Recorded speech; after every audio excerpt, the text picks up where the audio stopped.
Voyage dans l'univers. L'univers à la lumière des théories de création, hasard et chance, évolution, Big Bang, multiverse, le monothéisme et le polythéisme au plateau de discussion. Vous trouverez des liens vers la version anglaise et également la version arabe. On continue notre voyage dans l'univers avec l'épisode numéro 8. Est-ce que l'univers a toujours existé? Chaîne finie des causes. Vous demandez quelque chose. Vous faites une application, une demande pour, par exemple, bâtir une maison. Vous êtes allé à la municipalité pour demander ceci. L'employé là-bas, il vous a dit, écoutez, pour moi, il n'y a pas de problème, j'approuve ceci. Mais quand même, je dois avoir l'approbation de mon supérieur immédiat, mon line manager. OK? Puis ce supérieur immédiat, il y en a pas mal. C'est le supérieur immédiat numéro 16. Et lorsque tu vas au numéro 16, il va dire, j'ai besoin de l'approbation du supérieur immédiat numéro 15. Tu vas à 15, il te dit 14. Tu vas à 14, il va te dire 13. Et puis après, 12. Où est-ce qu'on va aller? Supposons que les supérieurs immédiats, le manager,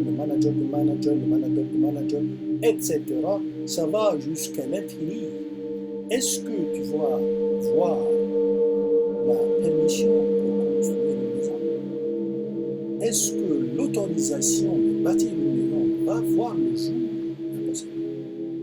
Parce que tu vas rester dans la municipalité, vous déplacer d'un bureau à l'autre jusqu'à l'infini. Il n'y aura pas une autorisation pour bâtir la maison, tu ne peux pas bâtir la maison.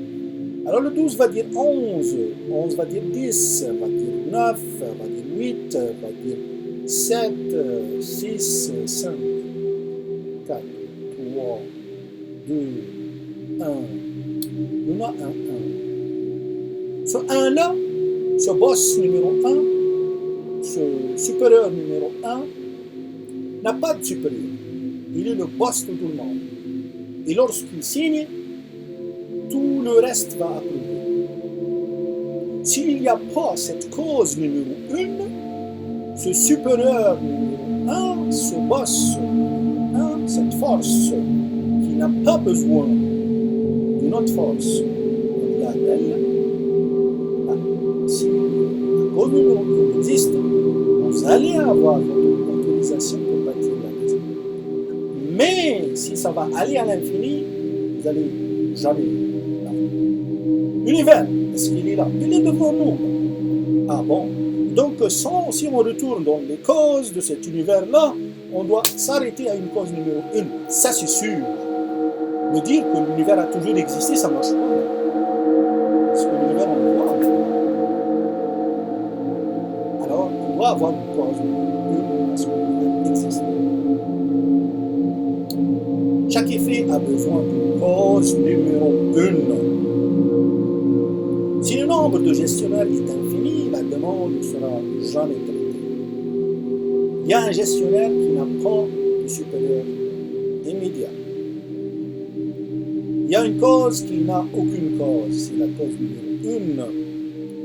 Il n'y a pas d'effet, il n'y a pas d'univers, il n'y a pas moi, il n'y a pas vous, si il n'y a pas la cause numéro 1.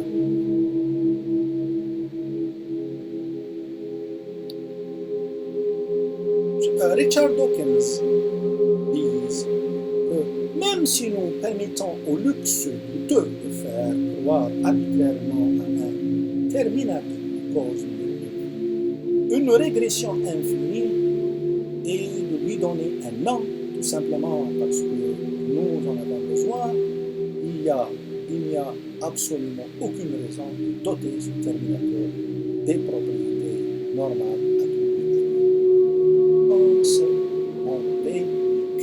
Créativité de la conception. Pourquoi non, monsieur Richard? si tu admets que ce Terminator existe, il doit avoir créatif en termes de design. Ah, c'est sûr. La preuve, nulle part qu'on voit aujourd'hui. Les attributs humains, tels que l'écoute, les prières, le pardon, le péché, etc.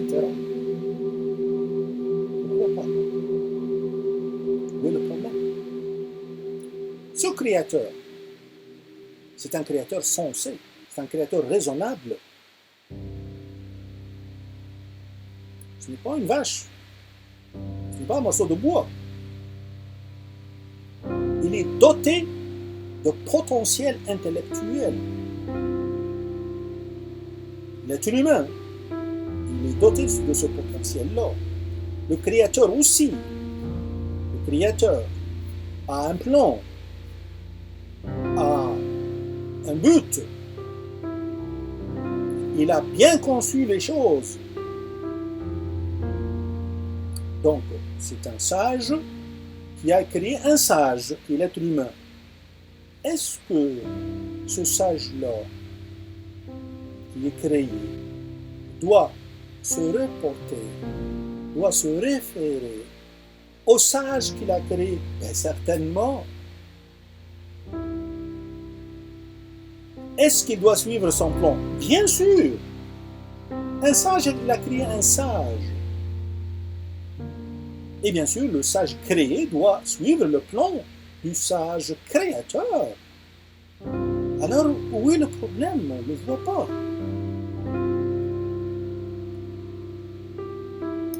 Phénomène naturel basé sur la séquence. Les dominos, les pièces de dominos tombent successivement. Ont-ils un démarreur? Regardons cette vidéo.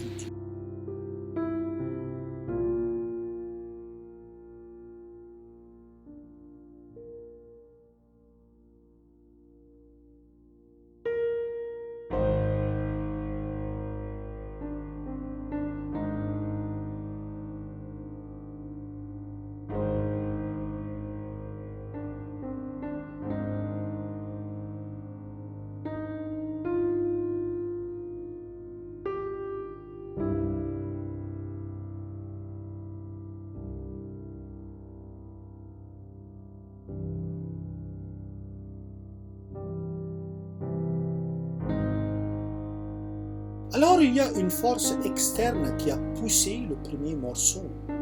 Il y a une force externe, ça veut dire externe. Elle ne fait pas partie du système. Le système est composé de pièces de domino. Cette force externe n'est pas une pièce de domino. Elle est externe, elle n'est pas de la même nature. Il y a une force externe qui a déclenché le processus. Il y a un démarreur. Il y a une cause numéro 1. Existe-t-il une règle sur laquelle les pièces sont placées? Bien sûr, si on prend des pièces qui sont comme ça, alors si celle-là tombe, elle ne va pas toucher celle-là, tombe ici. Est-ce que le processus va continuer? Non. Alors les pièces sont placées avec une règle. Qui a fait cette règle-là? Celui qui a démarré le premier morceau. Celui qui a fait le premier coup de doigt. Le déclencheur, c'est lui-même qui a fait les règles.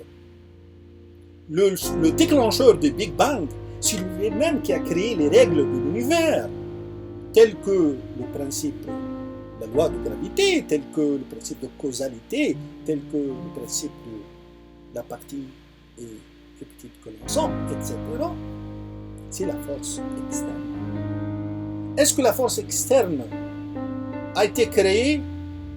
Est-ce que la force externe est de plastique tel que le domino? Ou bien du marbre tel que le domino? Non, pas forcément. Comment les pièces ont-elles été organisées de cette façon? Est-ce que quelqu'un l'a fait? Oui, c'est le déclencheur lui-même. Comment l'onde électromagnétique se propage? L'onde électromagnétique se propage à travers un phénomène séquentiel, comme les pièces de domino. Regardons les choses.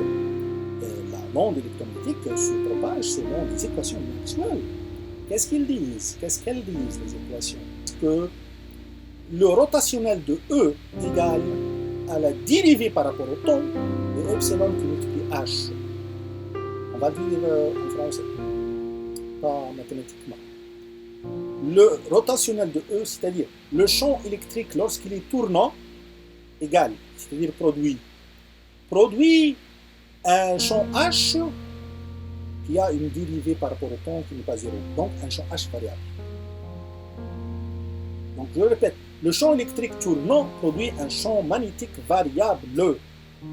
Et inversement, si je prends la deuxième partie de l'équation, c'est-à-dire un champ magnétique variable produit un champ électrique tournant. Première loi, la deuxième loi, même chose, mais inversée maintenant. Ce n'est pas le champ électrique qui est tournant. Le champ magnétique, lorsqu'il est tournant, il crée un champ électrique variable. Et on peut aller aussi de droite à gauche. C'est-à-dire un champ électrique variable produit un champ magnétique tournant. La troisième loi, c'est que la divergence du champ électrique E, qui multiplie une constante epsilon, la divergence n'est pas zéro, est égale à la densité des charges. Mais qu'est-ce que ça veut dire ceci?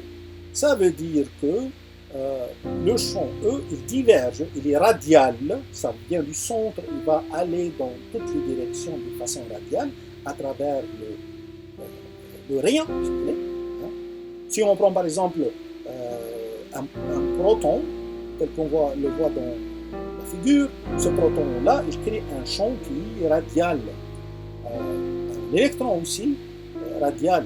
Donc, cette équation-là veut dire que il y a un monopôle électrique. On peut avoir un proton tout court, tout seul, qui fait un champ, un monopôle.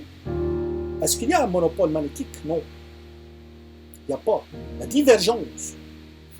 Donc, le champ électrique, le champ magnétique ne diverge pas, il n'est pas radial. La divergence du champ magnétique, c'est zéro. Pourquoi? Parce qu'il y a un dipôle magnétique, le nord-sud. Et même si tu prends un élément, tu le casses en deux, tu le coupes en deux, en disant que je vais séparer le nord du sud, non. Dès lors que tu casses en deux, tu coupes en deux, le nord devient un nord-sud et le sud également.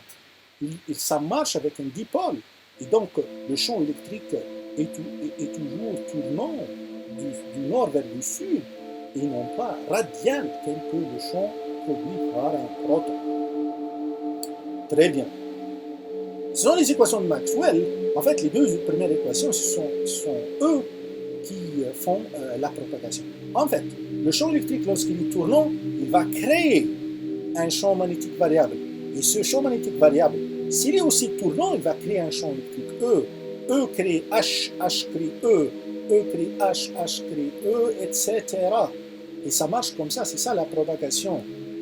Le problème, qui fait le premier champ électrique tournant ou bien le premier champ magnétique tournant? Qui le fait? C'est un problème, ça. Il doit avoir une force externe qui fait ça. Bon, c'est une succession telle que le domino, mais qui déclenche le processus? C'est un problème. Où est-ce qu'est le début? Comment les choses ont-elles commencé? Donc les équations de Maxwell n'expliquent pas la propagation de l'onde telle que le Big Bang n'explique pas la création de l'univers. Non, l'équation de Maxwell est incapable, est impuissante, on ne peut pas expliquer la propagation de l'onde et le Big Bang n'explique pas la propagation de l'univers, l'existence de l'univers. Je me suis trompé. Intentionnellement. L'équation numéro 2, elle contient un autre terme, plus le courant surfacique J. Ah bon? Oui. Maintenant, les équations sont complètes. Et ce J-là, c'est le démarreur. Lorsqu'on fait un champ, ce J-là, il va créer un champ magnétique tournant. On voit à gauche, par exemple, on voit cette barrette-là, ce morceau de fil. Il y en a le J qui va là-dedans, et ce J-là va créer tout autour un champ H. Le H est tournant, c'est la phase numéro 1. La phase numéro 2, on le voit ici, c'est que ce H tournant va créer un E tournant, va créer en phase numéro 3 H tournant, E tournant 4, H tournant 5, E tournant 6, etc. Si jamais dans le H tournant, tu mets une baguette, quelque chose de conducteur, un morceau de fil, dans ce morceau de fil-là va ramasser l'information, va créer un J qui va être connecté à la télévision et c'est comme ça que vous pouvez regarder la télé. Alors, le J, c'est le démarreur, c'est la force externe qui démarre le processus séquentiel tel que le processus de domino, tel que le processus de l'univers et tel que le processus d'avoir une autorisation pour bâtir une maison. L'exemple qu'on a vu tout à l'heure, c'est le démarreur J qui est une force externe qui n'est pas un champ, c'est un courant, c'est pas de la même nature. Le champ, il y a un lien, mais quand même, c'est pas un champ, c'est un courant. Alors, tout phénomène séquentiel doit commencer par un démarreur. L'univers est aussi un phénomène séquentiel qui a un démarreur, et ce démarreur-là, c'est le créateur de l'univers qui a fait l'univers. Si, comment faire ce J-là?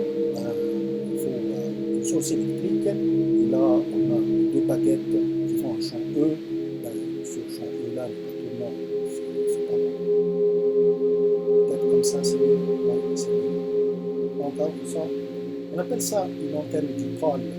Elle crée autour de la baguette qui est horizontale, elle crée comme ça, là, dans ce sens-là, un champ H qui va créer un E qu'on le voit, comme on le voit ici, etc., jusqu'à ce que l'onde arrive à destination. Donc c'est une antenne émettrice et de l'autre côté, sur le toit de votre maison, vous avez une antenne réceptrice qui va collecter le champ H, qui va créer un champ J, et ce champ J-là va aller à la télé pour que vous puissiez voir une émission télé. Chaque phénomène séquentiel a un démarreur. La force externe est une première cause. L'univers est un phénomène séquentiel et la force externe s'appelle le créateur. La prochaine fois, on va voir le Big Bang et les deux perfections.